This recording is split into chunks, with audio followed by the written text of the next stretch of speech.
Cidade Jardim.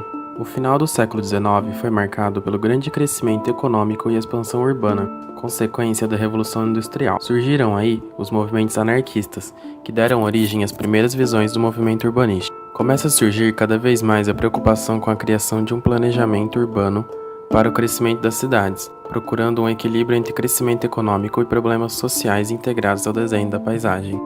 Nesse cenário, nasce o pró-urbanista inglês Ebenezer Howard, que conhecia as dificuldades em Londres para encontrar soluções para moradia e trabalho para os novos habitantes. Enxergava o problema do fluxo da imigração de distritos rurais para cidades já superlotadas.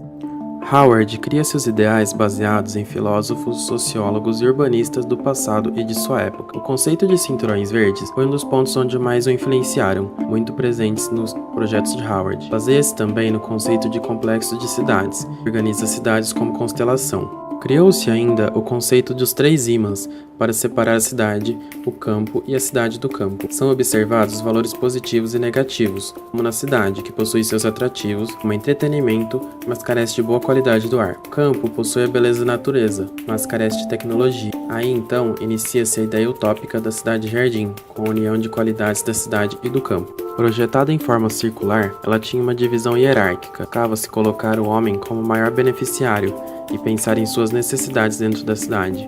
O sistema criado para o modelo de cidade baseava-se em uma estrutura radial constituída por bulevares que atravessavam a cidade dividindo-a em bairros, e no centro público ficava um espaço destinado a um jardim cercado por grandes edifícios públicos. Seria formada uma série de cidades interligadas por ferrovias, tendo uma cidade satélite como principal, com um número maior de habitantes. Movimento City Beautiful. Enquanto isso, nas décadas de 1890 e 1900, nascia nas grandes cidades americanas, em resposta ao crescimento e congestionamento das zonas habitacionais, um movimento que tinha como pretensão reformar a arquitetura e o urbanismo americano, através do embelezamento e da grandeza monumental das cidades. Esse embelezamento, segundo os que defendiam o movimento, aumentaria a qualidade de vida da população por meio de uma ordem social harmoniosa. A necessidade de ordem, dignidade e harmonia nos espaços urbanos do modelo arquitetônico City Beautiful foram extraídas do movimento Beaux-Arts, início do século XIX. A monumentalidade clássica no planejamento urbano era aplicada parcialmente, diferente do neoclassicismo oitocentista.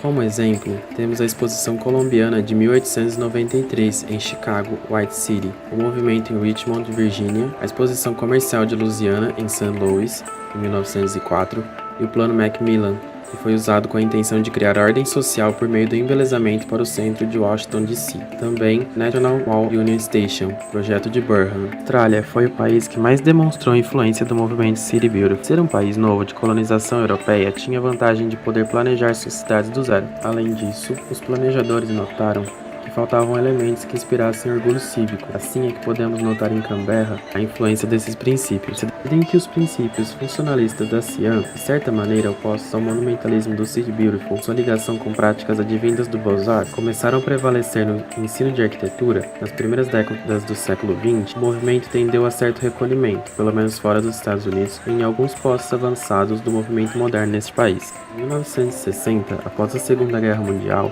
com a reconstrução dos centros históricos europeus, o desgaste das fórmulas funcionalistas ao lidar com tecidos urbanos já configurados, as premissas do City Beautiful voltaram a ser consideradas, pelo menos parcialmente. Houve uma troca de influências entre o movimento City Beautiful e o movimento Cidade Jardim. O primeiro baseado nos esquemas formais clássicos e o segundo evocando as atmosferas rurais. Canberra. Assim como Brasília, Canberra é formulada em um berço novo, uma cidade planejada do zero, visando qualidade tanto em aspectos funcionais, qualitativos e formais. Tudo, a esplêndida cidade não nasceria de uma hora para outra. É importante ressaltar que em todo o seu processo criativo, até a concretização dos master plans, a dúvida sobre qual profissional é qualificado para gerá-la circunda toda e qualquer discussão. Outra questão levantada é: qual a cidade ideal? Com essas questões é que se inicia um processo de discussão e reflexão para uma nova cidade. É dessa forma que os planos governamentais aderem à realização de um concurso de projeto. O projeto enviado pelo arquiteto Griffin deveria ser o vencedor,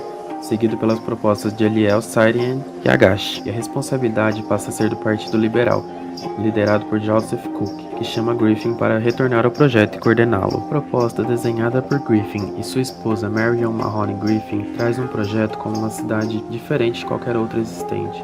Planejou-se de um modo que não esperava qualquer autoridade existente no mundo aceitar. Planejou-se também a cidade ideal que vem de encontro com o seu ideal de cidade do futuro. Costa se inspira na cidade Jardim City Beautiful, na construção de uma cidade ampla, livre de construções altas, com edificações concentradas ao redor de um lago, dando importância à área verde arborizada, incorporando a vegetação natural em toda a extensão da cidade, exaltando a maravilhosa flora e colorindo durante todas as diferentes estações. A cidade é composta por formas geométricas implantadas respeitando a topografia natural. Uma das ideias é a criação de um triângulo de organização no coração da cidade. Em seu vértice estaria o parlamento, o centro cívico e o quartel-general de defesa. Esse triângulo é a orientação das duas áreas principais da cidade, convergindo para o centro. A configuração permite a criação de mais de um centro, formando módulos relacionados. As unidades de vizinhança dos bairros residentes possuem todos os serviços necessários, assim como o modelo da cidade jardim.